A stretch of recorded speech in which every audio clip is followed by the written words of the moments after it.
আসসালামু আলাইকুম রহমতুল্লাহ। বিদ্যালয়ের আজকের টিউটোরিয়ালে আপনাকে স্বাগতম। গত আলোচনায় আমরা ইনডিফিনিট টেন্স সম্পর্কে বিস্তারিত জেনেছিলাম।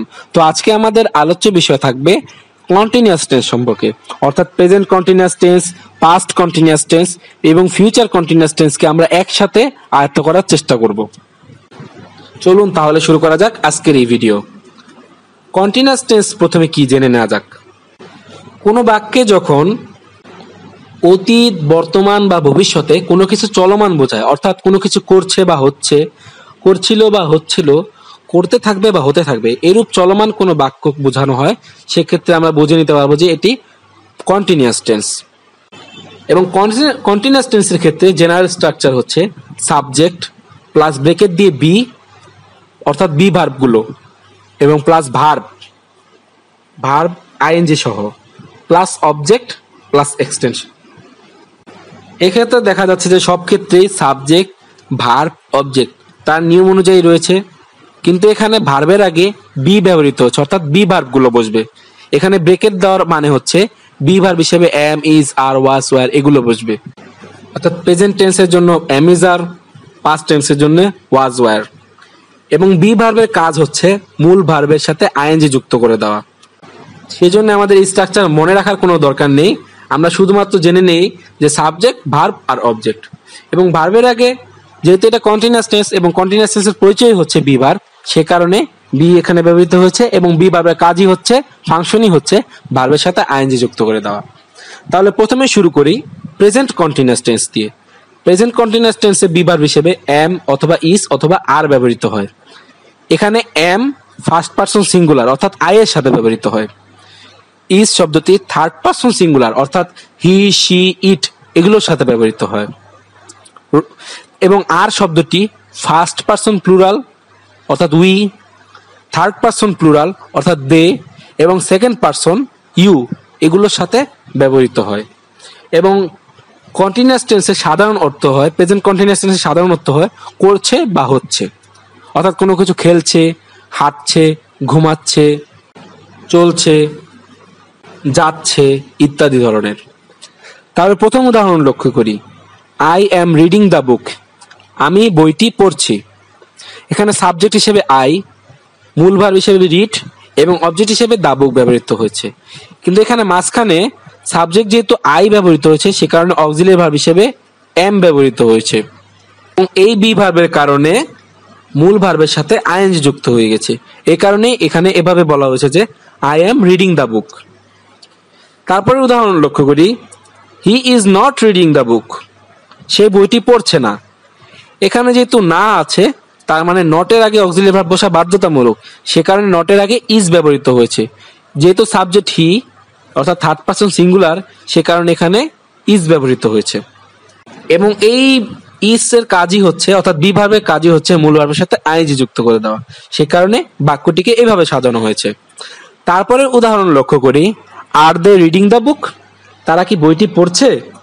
এখানে যেহেতু আমরা জানি সাবজেক্টের আগে অক্সিলারি ভার্ব বসা বাধ্যতামূলক, যেহেতু এখানে প্রশ্ন করা হয়েছে, এ কারণে দে এর আগেই আর ব্যবহৃত হয়েছে। যেহেতু এখানে থার্ড পারসন প্লুরাল নাম্বার দে, সে কারণে এখানে আর ব্যবহৃত হয়েছে। এবং দের শব্দের পূর্বেই আর ব্যবহৃত হয়েছে, কারণ বাক্যটিকে প্রশ্ন করা হয়েছে এবং প্রশ্নের নিয়মই হচ্ছে সাবজেক্টের আগে অক্সিলারি ভার্ব বসানো। এবং এই বি ভার্বের কাজ হয়েছে মূল ভার্বের সাথে আইএনজি যুক্ত করে দেওয়া, এই কারণে বাক্যটিকে এভাবে সাজানো হয়েছে। এবং পরের উদাহরণ লক্ষ্য করি, are not we reading the বুক, আমরা কি বইটি পড়ছি না। এখানে যেহেতু না এবং প্রশ্ন উভয়টাই রয়েছে, এবং এই কারণেই সাবজেক্টের আগে নট এবং তার আগে অক্সিলারি ভার্ব বসা বাধ্যতামূলক, যে কারণে উই এর আগে নট ব্যবহৃত হয়েছে এবং তার আগে বি ভার্ব হিসেবে আর ব্যবহৃত হয়েছে। এবং আর এর কাজই হয়েছে পরের মূল ভার্বের সাথে আইএনজি যুক্ত করে দেওয়া। অর্থাৎ এই ক্ষেত্রে দেখা যাচ্ছে যে প্রত্যেকবারই সাবজেক্ট, মূল ভার্ব এবং অবজেক্ট এগুলো তার জায়গা মতোই আছে, শুধুমাত্র স্ট্রাকচারের মতো বি ভার্ব যেটা, সেই বি ভার্বটি কোনো কোনো সময় ভার্বের আগে বসেছে, কোনো কোনো সময় সাবজেক্টের আগে বসেছে, কোনো কোনো সময় নটের আগে বসেছে নিয়ম অনুযায়ী। তারপরে জেনে নিই এবার পাস্ট কন্টিনিউয়াস টেন্স সম্পর্কে। পাস্ট কন্টিনিউয়াস টেন্সে বি ভার্ব হিসেবে ওয়াজ এবং ওয়ার ব্যবহৃত হয়। ওয়াজ ব্যবহৃত হয় ফার্স্ট এবং থার্ড পারসন সিঙ্গুলার নাম্বারে, এবং ওয়ার শব্দটি ব্যবহৃত হয় ফার্স্ট এবং থার্ড পারসন প্লুরাল নাম্বারে এবং সেকেন্ড পারসনে। অর্থাৎ আই এর সাথে ওয়াজ ব্যবহৃত হবে, হি শি ইট এগুলোর সাথে ওয়াজ ব্যবহৃত হবে, এবং ফার্স্ট পারসন প্লুরাল এবং থার্ড পারসন প্লুরাল এবং সেকেন্ড পারসন অর্থাৎ উই, তারপরে ইউ, তারপরে দে এগুলোর সাথে ওয়্যার ব্যবহৃত হবে। অর্থাৎ সহজভাবে বলতে গেলে যেখানে যেখানে আমরা এম অথবা ইজ ব্যবহৃত করেছি সেখানে ওয়াজ ব্যবহার করব, এবং যেখানে আর ব্যবহার করেছি সেখানে ওয়্যার ব্যবহার করব, কারণ এটি পাস্ট টেন্স। এবং এক্ষেত্রে সাধারণ অর্থ থাকবে করছিল বা হচ্ছিল, অর্থাৎ খেলছিল, খাচ্ছিল, ঘুমাচ্ছিল, চলছিল ছিল ইত্যাদি। তাহলে প্রথম উদাহরণ লক্ষ্য করি। They were going to school, তারা বিদ্যালয়ে যাচ্ছিল। এখানে সাবজেক্ট হিসেবে দে, মূল ভার্ব হিসেবে গো এবং ভার্ব কমপ্লিমেন্ট হিসেবে টু স্কুল ব্যবহৃত হয়েছে। এবং এখানে সাবজেক্ট হিসেবে দে ব্যবহৃত হওয়ায় দে যেহেতু প্লুরাল ফর্ম, সে কারণে আমরা অনায়াসে বলতে পারবো যে এখানে ওয়্যার ব্যবহৃত হবে, বি ভার্ব হিসেবে ওয়্যার ব্যবহৃত হবে। এবং বি ভার্বের কাজই হচ্ছে মূল ভার্বকে আইএনজি যুক্ত করে দেওয়া, তাই এখানে গো এর সাথে আইএনজি যুক্ত হয়ে গোয়িং হয়ে গেছে। এবং দ্বিতীয় উদাহরণ লক্ষ্য করি, I was not going to school. এখানে সাবজেক্ট হচ্ছে আই, গো হচ্ছে ভার্ব এবং স্কুল হচ্ছে ভার্ব কমপ্লিমেন্ট, টু স্কুল হচ্ছে ভার্ব কমপ্লিমেন্ট। এবং এখানে যেহেতু নট ব্যবহৃত হচ্ছে তাই নটের আগে ওয়াজ বসাটা বাস। এবং এখানে আই সিঙ্গুলার ফর্ম হয়, এখানে ওয়াজ ব্যবহৃত হয়েছে। তারপরে উদাহরণ লক্ষ্য করি, ওয়াজ হি গোয়িং টু স্কুল, সে কি বিদ্যালয়ে যাচ্ছে।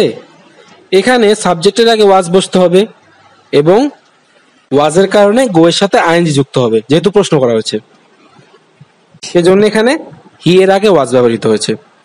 তারপরে উদাহরণ, was not he going to school, সে ছিল না, আগের উদাহরণে যাচ্ছিল হবে আর কি হয়েছে।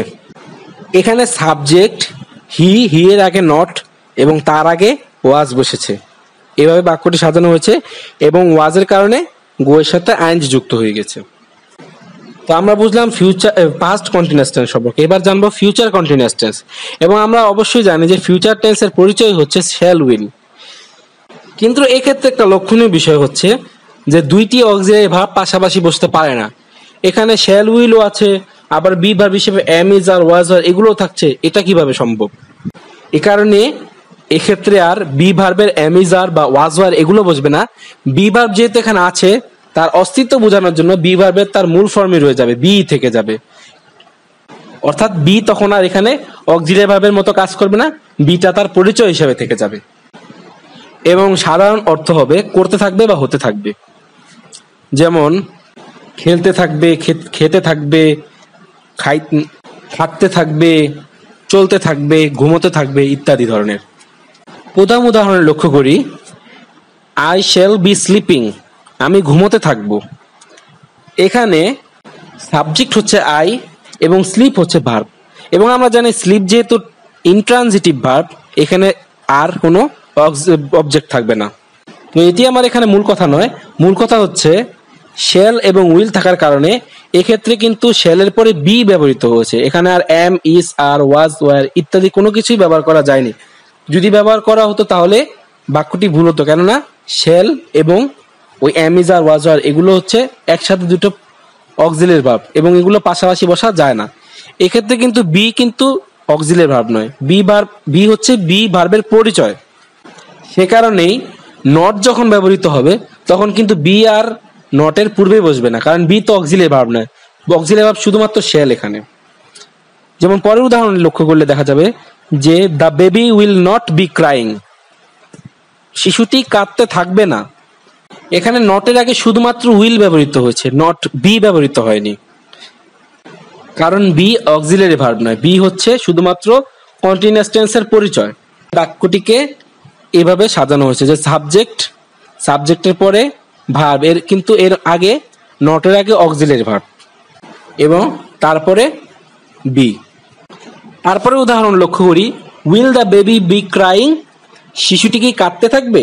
এখানে দ্য বেবি হচ্ছে সাবজেক্ট এবং সাবজেক্টের আগে উইল ব্যবহৃত হচ্ছে অক্সিলারি ভার্ব, কিন্তু বিটা পরে বসেছে কারণ বি অক্সিলারি ভার্ব নয়, শুধুমাত্র বি হচ্ছে কন্টিনিউয়াস টেন্সের পরিচয়, অর্থাৎ বি ভার্বগুলোর পরিচয়। সে কারণে বাক্যটিকে এভাবে সাজানো হয়েছে। এবং পরের উদাহরণ, will not the girl be dancing, মেয়েটি কি নাচতে থাকবে না। এখানে সাবজেক্টের আগে নট এবং তার আগে উইল ব্যবহৃত হয়েছে, অর্থাৎ অক্সিলিয়ারি ভার্ব ব্যবহৃত হয়েছে, এবং বি পরে ব্যবহৃত হয়েছে, কারণ বি অক্সিলিয়ারি ভার্ব নয়। যখন ডু ভার্বের আলোচনায় ছিলাম তখন কিন্তু ডু ভার্বের পরিচয় হিসেবে এখানে ডু ব্যবহার করিনি, কারণ ডু বসতেই চায় না, তাকে জোর করে বসানো হয় যখন নট এবং প্রশ্ন থাকে। এইসব ক্ষেত্রে আমরা ডু ব্যবহার করা বাধ্যতামূলক হয়ে যায় দেখে বসিয়ে দেই। কিন্তু এক্ষেত্রে বি কিন্তু সবসময় বসছে, কোনো কারণ বা অকারণ যে কোনো ক্ষেত্রেই কিন্তু আমরা বি ভার্বের ব্যবহার পাচ্ছি। এ কারণে এখানেও বি ভার্বটা বসতেই হবে, কিন্তু বি ভার্ব আর এখানে অক্সিলিয়ারি ভার্ব হিসেবে বসবে না, এখানে শুধুমাত্র পরিচয় হিসেবে বি বসবে। তো আজকে আমরা জানলাম কন্টিনিউয়াস টেন্স সম্পর্কে বিস্তারিত। আমাদের পরবর্তী আলোচনা থাকবে পারফেক্ট টেন্স সম্পর্কে। এই ভিডিও সম্পর্কে এই ক্লাস সম্পর্কে কারো যদি কোনো প্রশ্ন থাকে অবশ্যই কমেন্টে জানাবেন, এবং সেই সাথে পরবর্তী ভিডিও দেখার আমন্ত্রণ জানিয়ে বিদায় নিচ্ছি। আসসালামু আলাইকুম।